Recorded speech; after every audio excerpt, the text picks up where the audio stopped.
নমস্কার, হাই নিউজের সব দর্শককে অনেক অভিনন্দন এবং শুভেচ্ছা জানিয়ে শুরু করছি আজকের এই অনুষ্ঠান। যে অনুষ্ঠানটা ঠিক অনুষ্ঠান নয়, সকলেই জানেন, আমাদের দর্শকরাও জানেন যে এই সময়টা অর্থাৎ এই মার্চ এপ্রিল মাস থেকেই একটা প্রতীক্ষা, একটা অপেক্ষা শুরু হয়ে যায়। সেটা হচ্ছে বোর্ডের পরীক্ষাগুলোর রেজাল্ট বেরোতে শুরু করে। একদিকে যেমন পশ্চিমবঙ্গের মধ্যশিক্ষা পর্ষদের যে বোর্ডের পরীক্ষা, সেই বোর্ডের পরীক্ষার রেজাল্ট বেরোয়, অন্যদিকে আইএসসি আইসিএসসি রেজাল্ট বেরোয় এবং সেই সঙ্গে সঙ্গে সিবিএসসি রেজাল্ট বেরোয়। এই যে পরীক্ষার ফলাফলগুলো, সেই পরীক্ষার ফলাফলগুলোর দিকে আমাদেরও নজর থাকে অবশ্যই। যেমন মাধ্যমিক উচ্চ মাধ্যমিক, তেমনি আইসিএসসি আইএসসি এবং সেই সঙ্গে সঙ্গে সিবিএসসির দিকেও নজর থাকে। আর নজর থাকে বলেই আমরা প্রত্যেক বছর নতুন দিনের আলোদের দেখতে পাই। এই মুহূর্তে আমার সঙ্গে সেই নতুন দিনের আলোরা রয়েছেন, যারা এবছর আইএসসি পরীক্ষায় দ্বিতীয় এবং তৃতীয় স্থান অর্জন করেছেন। আমরা এই মুহূর্তে রয়েছি বিবেকানন্দ মিশন স্কুল জোকায়, যেখানে এবারে সত্যি সত্যি ফলাফলটা বেশ চোখ ধাঁধিয়ে দেওয়ার মতন হয়েছে। কারণ ফার্স্ট সেকেন্ড থার্ড আইএসসির, আইসিএসসিতেও যেমন একটা অসাধারণ রেজাল্ট হয়েছে, তেমনি আইএসসিতেও প্রথম দ্বিতীয় এবং তৃতীয় স্থানাধিকারীরা হচ্ছেন বিবেকানন্দ মিশন স্কুল জোকা। সুতরাং প্রত্যেকবারই বিভিন্ন সময়ে সরস্বতী পুজোয় হোক কিংবা বর্ষবরণে আমরা জোকার এই স্কুলটিতে, এই ঐতিহ্যশালী স্কুলটিতে এসে হাজির হই। বিবেকানন্দ মিশন স্কুলে আজকেও হাজির হয়েছি এমন দুজনের সঙ্গে। এই মুহূর্তে আমার ফ্রেমেই দেখতে পাচ্ছেন যে দুজনকে, সেই দুজন দুই উজ্জ্বল নক্ষত্র। প্রথম স্থানাধিকারী 400-র মধ্যে 399 নম্বর পেয়ে রীতিশা, সে এই মুহূর্তে নেই, কিন্তু দ্বিতীয় এবং তৃতীয় স্থানাধিকারী আমাদের সঙ্গে। দ্বিতীয় স্থানাধিকারী, আমি একটু নামটা জানতে চাইবো তোমার। সৌম্যদীপ রায়চৌধুরী। আর তৃতীয় স্থানাধিকারী জিনিতা ঘোষ। আমি প্রথমে একটু জিনিতার কাছেই যাব, লেডিস ফার্স্ট। তাতে সৌম্যদীপ রাগ করবে না আমি জানি। মাত্র 3টে নম্বর, তাই তো? মানে এইটা হতে পারে তোমার পরবর্তীকালে যদি তুমি অটোবায়োগ্রাফি লেখো, তাহলে তার নামটা হতে পারে জাস্ট 3 নাম্বারস। মানে এইটা কিন্তু সত্যি সত্যি একটা বিশাল পাওয়া। সৌম্যদীপ আরও কম, মাত্র 2টো নম্বর। আর এই মুহূর্তে আমি একটু জিনিতার কাছে যাব। সেটা হচ্ছে এই যে এতটা নাম্বার পেয়েছো, নাম্বারটা পাওয়ার জন্য খেটেছো অবশ্যই, যোগ্য হিসেবেই নম্বরটা পেয়েছো, কিন্তু পাওয়ার পর কীরকম লাগছে, ফিলিংসটা কীরকম? আমি জানি তুমি বলবে না যে খুব খারাপ লাগছে, ভীষণ খারাপ লাগছে, কিন্তু তবুও জিজ্ঞেস করছি অবভিয়াস কোয়েশ্চেন্স হিসেবে।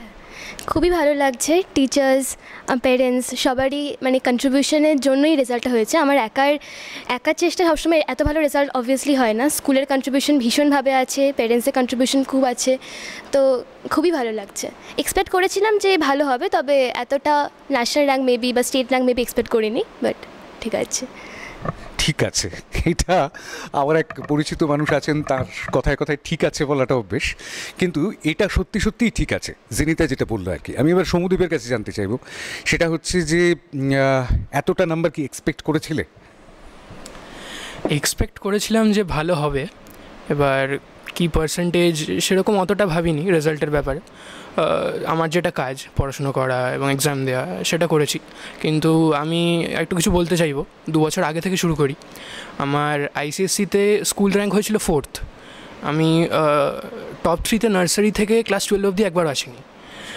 আমার আইসিএসসিতেও 4th হয়েছিল, সো 98.6% হয়েছিল। তো তখন থেকেই ভেবেছিলাম যে 12-এ মানে অন্তত টপ 3তে তো আসতেই হবে স্কুলে। এবারে state come in all probability national র্যাঙ্কও 2nd, 99.5%।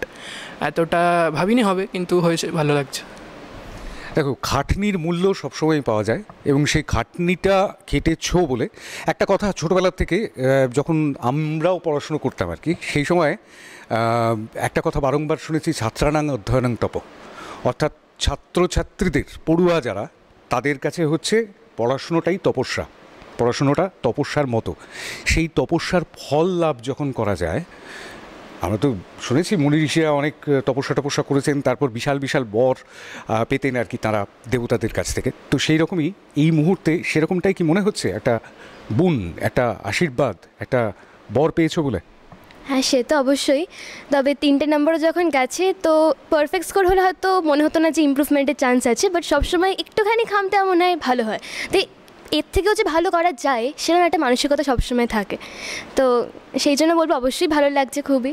তবে আগামীকালে আরও অনেক এক্সামস আছে, সেগুলোকে ভালো করতে হবে। অবশ্যই। সৌমদীপ, আমি একটু জানতে চাইবো, সেটা হচ্ছে যে এই বা জেনিতার কথার সূত্র ধরে যে আগামীকাল অর্থাৎ আগামীতেও আরও অনেক পরীক্ষার সম্মুখীন হতে হবে, আরও হায়ার স্টাডিজের দিকে যাবে তোমরা, তোমাদের হায়ার স্টাডিজ এবার থেকে শুরু হয়ে গেল আর কি। হাই স্কুল পেরিয়ে যাওয়া মানেই হচ্ছে হায়ার স্টাডিজ শুরু হয়ে যাওয়া। তো সেদিকের কি প্ল্যানিং রয়েছে, কীরকম কি ভাবনা চিন্তা রয়েছে এই মুহূর্তে মাথায়? আমার subject combination PCM, physics chemistry maths আর কম্পিউটার।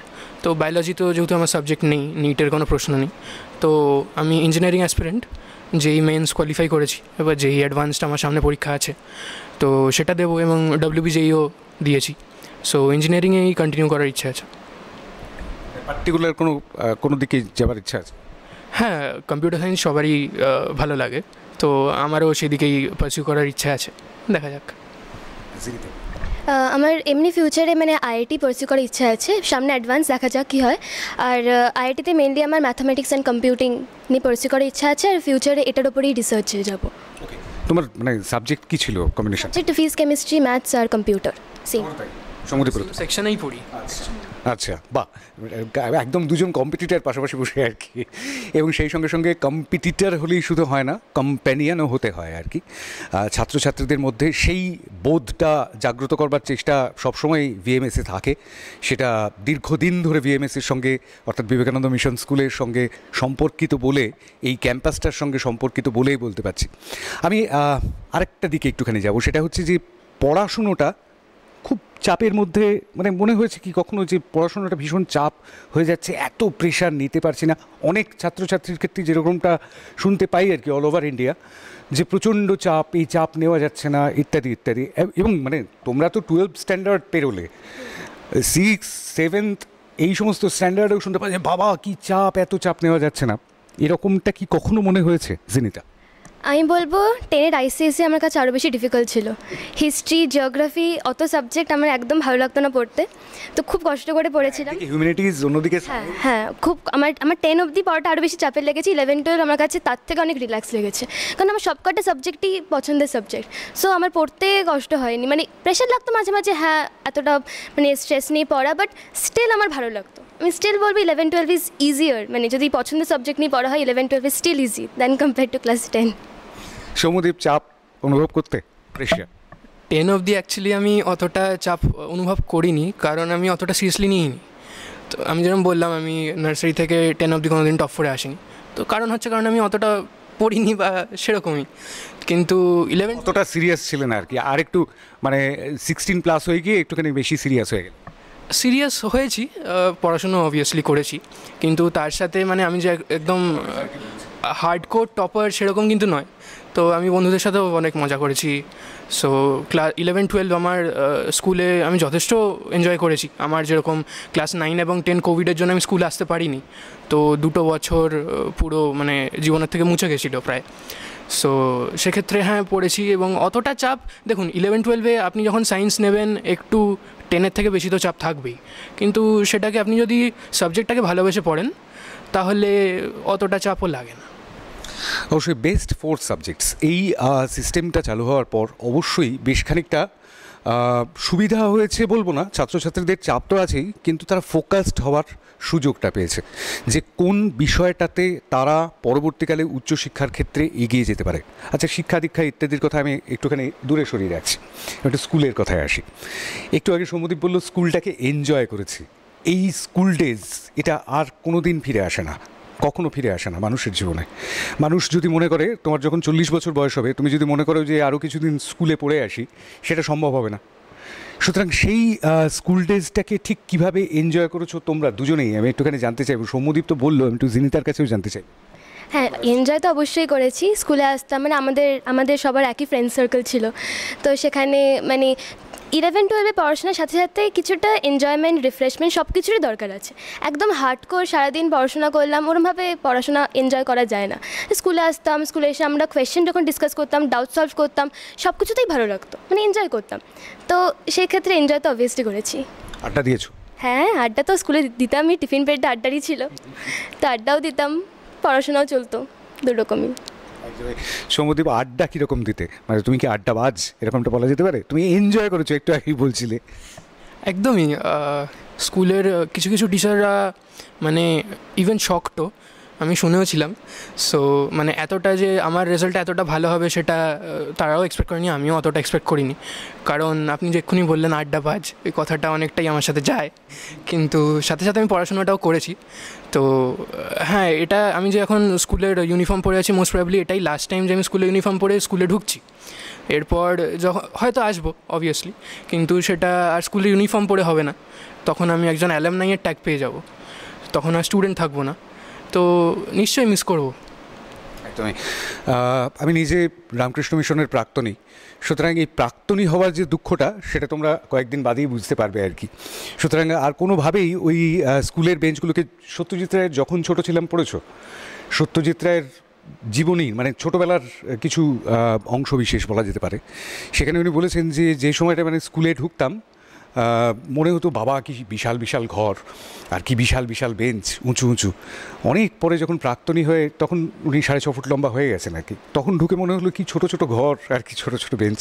ঠিক সেরকমটাই তোমাদেরও ফিলিংস হবে। কিন্তু কোন বিষয়গুলো, স্কুলের কোন বিষয়গুলো স্কুল ডেজের, একদম নার্সারি থেকে রয়েছে সৌম্যদীপ, জিনিতাও কি তাই? বাহ, তাহলে কোন কোন বিষয়গুলো চিরকালের মতন মনে থেকে যাবে, মনের মধ্যে গেঁথে থাকবে জিনিতা, এরকম কোনো স্মৃতি? স্কুলের এমনি প্রত্যেকটা মেমোরিজ আমার কাছে ভীষণ স্পেশাল, কারণ ছোটোবেলা থেকে অ্যাকচুয়ালি ক্লাস 8-9 অবধি আমি স্কুলে আসলে আমার পরিচয় ছিল mainly I was a very good dancer. তো আমি স্কুলে যত প্রোগ্রামস হতো, অ্যানুয়াল ফাংশন, কম্পিটিশনস, সব জায়গায় ডান্সিং, পেন্টিং সব কিছুতেই আমি থাকতাম। দেন আফটার লকডাউন, তারপর একটু পড়াশোনাটাকে পড়লাম, লকডাউনটা আইসিএসসিটাও খুব ভালো হয়েছিল। তারপর থেকে এমনি মানে স্কুলের 8 অবধি স্পেশালি, মানে 10 অবধি, লকডাউনটাও ঠিক আছে, 8 অবধি মেনলি খুব এনজয় করেছি স্কুলে। প্রত্যেকটা প্রোগ্রামসে যাওয়া, আমাদের এখান থেকে বাইরে যখন টিটিআইসে নিয়ে যেত, বাইরে এক্সটার্নাল কম্পিটিশন, সেখানে যেতাম, গ্রুপস যেতাম আমরা, সিনিয়ররা জুনিয়ররা। তো তখনও খুব এনজয় হতো, মানে টিচার্সরা এত, মানে টিচার্স সাথে খুব মজা হতো, মানে সব টিচার্সরাও এত ফ্রেন্ডলি আমাদের স্কুলে। আচ্ছা, নার্সারি থেকে পড়ছি, একটা বন্ডিং এমনি ক্রিয়েট হয়ে যায়। তো অবভিয়াসলি প্রত্যেকটা মেমোরিজই এই স্কুলের সাথে খুবই স্পেশাল। ভিএমএসের ব্যাপারে যখনই আমরা বলি, তো আমি কলকাতা স্কুলের ব্যাপারে বলছি। ভিএমএসের কিন্তু একটা আলাদা, তার একটা নিজের একটা পরিচয় আছে, সেটা হচ্ছে ডিসিপ্লিনের জন্য। তো আমাদের যে মোটোটাও ম্যান মেকিং এডুকেশন, সেটা খুবই একটা ইন্সপায়ারিং জিনিস। এবং যেভাবে আমাদের স্কুল র্যাঙ্ক তো করেই, লাস্ট অনেক বছর ধরেই র্যাঙ্ক করে, কিন্তু যেভাবে মানে স্বামীজির আইডিওলজিস দিয়ে আমাদেরকে বড় করে তোলা হয়, সেটা নিশ্চয়ই একটা খুব বড় ব্যাপার। এবং সেই জন্যই ভিএমএস এত ছাত্রছাত্রীদেরকে নিয়ে এগিয়ে চলছে। তো এবং মজার ব্যাপার যখন আসে, আমি নার্সারি থেকে স্কুলে পড়ছি, অনেক মজা, কাউন্টলেস মেমোরিজ। স্কুলে আমাদের আগমনী হয় প্রত্যেকবার, দুর্গাপুজোর ঠিক আগে প্রোগ্রাম হয়, তো আমি সেখানে প্রায় প্রত্যেকবারই ছিলাম। লাস্ট 2 বছর ছিলাম না, কিন্তু ছোটোবেলাও খুব ছিলাম, খুব আনন্দ করেছি। স্পোর্টস, আমাদের অ্যানুয়াল ফেস্ট, কৃষ্টি, তো সব মিলিয়ে খুব ভালোই 16টা বছর কেটে গেছে দেখতে দেখতে। একদমই। আমি আসলে অনেকগুলো অ্যানুয়াল স্পোর্টসেও একবার ছিলাম, জানি আমি অনেক অনেক স্মৃতি আমারও, এই মেমোরিজ আমারও ভিএমএসকে নিয়ে। কিন্তু বিষয়টা হচ্ছে এরকমটাই যে একটু আগে জিনিতা যেটা বললো, সেটা হচ্ছে ডান্স, নাচটাকে একদম ছোটোবেলার থেকে? হ্যাঁ, একদম 3 বছর। কি কোন? মেনলি আমি ক্লাসিক্যাল শিখতাম, ভরতনাট্যম অ্যান্ড প্লাস কত্থক। আর এমনি আমি মমতা শঙ্করের কাছে করতাম, সো মেন ওটা উদয় শঙ্কর স্টাইল ছিল, তো ওটা করতাম। এটা কি মানে পড়াশুনোর চাপের জন্য খানিকটা স্থগিত রয়েছে নাকি আবার? হ্যাঁ, কিছুটা 11-12-এ মানে আমার টাইমিং অ্যাডজাস্ট হতো না। আর ওখানে আমার আসলে মানে আমার এজ ওয়াইজ আমার গ্রুপটা একটু সিনিয়র এজের ছিল, তো ওদের যেহেতু মানে কলেজ লাইফ মেনলি ছিল, তো আমার সাথে টাইমিং অ্যাডজাস্ট হতো না, আমার স্কুল ছিল, তো সেই কারণে বন্ধ রাখতে হয়েছে। তো আশা করছি এখন যদি আমি কলকাতাতে থাকি ফিউচার স্টাডিসে, তাহলে আবার কন্টিনিউ করব এখানে। অবশ্যই ডান্স কন্টিনিউ করবে, এবং ফিউচারের কি ভাবনা চিন্তা, সেই বিষয়গুলোও চলে এসেছে। এইবারে আমি একটুখানি আসবো একটা বিষয়ে, সেটা হচ্ছে আমাদের অনেক ছাত্রছাত্রীরাও তো দেখছে পরবর্তীতে হয়তো তারা আইএসসি দেবে কিংবা অন্য বোর্ডের পরীক্ষায় তারা বসবে। তো তাদের ক্ষেত্রে মানে তোমাদের পড়াশুনোর স্টাইলটা ঠিক কীরকম ছিল, টপারদের পড়াশুনোর স্টাইলটা কীরকম থাকে, সেটা নিয়ে একটা কৌতূহল অবশ্যই থাকে। আমি সেইটা একটুখানি জানাতে বলবো আমাদের দর্শকদের মধ্যে, যদি সেরকম পড়ুয়া কেউ থাকে আর কি। আমি সৌম্যদীপের কাছে আগে যাব। কনসিস্টেন্সি ইজ দ্য কি। এরকম নয় যে দিনে 16 ঘন্টা পড়তেই হবে বা এরকম কিছু। এবার এটা ডিপেন্ড করে আপনি কতটা ঘন্টায় আপনি এফেক্টিভ স্টাডি করছেন। কিন্তু কনসিস্টেন্সি ইজ দ্য কি। অন্তত মানে সপ্তাহে 6 দিন তো কনসিস্টেন্টলি পড়তেই হবে, যদি না আমি 7 দিন বলি। তো কনসিস্টেন্টলি পড়ে যাওয়া উচিত, যে কনসেপ্ট আছে সেটাকে গ্র্যাব করা উচিত। আপনি যদি সায়েন্স স্ট্রিমের হন তাহলে আরও বেশি করে বলবো যে মানে রট লার্নিংয়ের প্রতি অতটা নির্ভরশীল না হয়ে থেকে যদি আমি কনসেপ্টটাকে গ্র্যাব করি, এবং বোর্ড পরীক্ষার জন্য আমাদের স্কুল টিচার্সরা যেরকমভাবে গাইড করবেন সেটাকে শুনি। আমাদের মেনলি কম্পিটিটিভ থেকে আলাদা যেখানে বোর্ডস হয় সেটা হচ্ছে যে অনেক থিওরিটিক্যাল জিনিস, মানে প্রুফ করতে থাকা বা এরকম জিনিস, তো সেগুলোকে বোর্ডসের জন্য আলাদা করে প্র্যাকটিস করা, এবং কম্পিটিটিভস এবং বোর্ডস দুটোকেই একসাথে ব্যালেন্স করা, এটা অনেকটা বড় চ্যালেঞ্জ। তো সেটাকেও সামলে রাখা। তো কনসিস্টেন্টলি পড়তে হবে, ভালোবেসে পড়তে হবে, আর রেজাল্টের ব্যাপারে অতটা চিন্তা না করে প্রসেসের দিকে যদি আমি কনসেন্ট্রেট করি, আমার মনে হয় রেজাল্ট আসতে পারত। সৌম্যদীপ বলছে যে কনসিস্টেন্সি এইটা হচ্ছে খুব জরুরি একটা বিষয়, এটা যে কোনো ক্ষেত্রেই হোক। আমি যে পেশায় রয়েছি সেই পেশাতেও কনসিস্টেন্সি হচ্ছে কি, আর সেই চাবিটা যদি খুঁজে পাওয়া যায় তাহলে বোধহয় যে কোনো দরজা খুলে ফেলা যায় অনায়াসে। কিন্তু সেই সঙ্গে সঙ্গে আরও একটা কথা অবশ্যই বলবো, সেটা হচ্ছে এই কনসিস্টেন্সি রেখে সৌম্যদীপ যদি এগিয়ে চলে তাহলে ভবিষ্যতের একজন উজ্জ্বল ইঞ্জিনিয়ারকে আমরা হয়তো দেখতে পাবো অবশ্যই। এবং সেই সঙ্গে সঙ্গে একটা শব্দ ব্যবহার করেছিল সৌম্যদীপ, সেটা হচ্ছে যে টিচাররাও ওর রেজাল্ট দেখে শকড হয়েছিলেন। আমি বরঞ্চ ওই শব্দটাকে একটুখানি বদলে দিয়ে ওই সারপ্রাইজড বলে একটা শব্দ আছে, সেই শব্দটাকে ব্যবহার করব।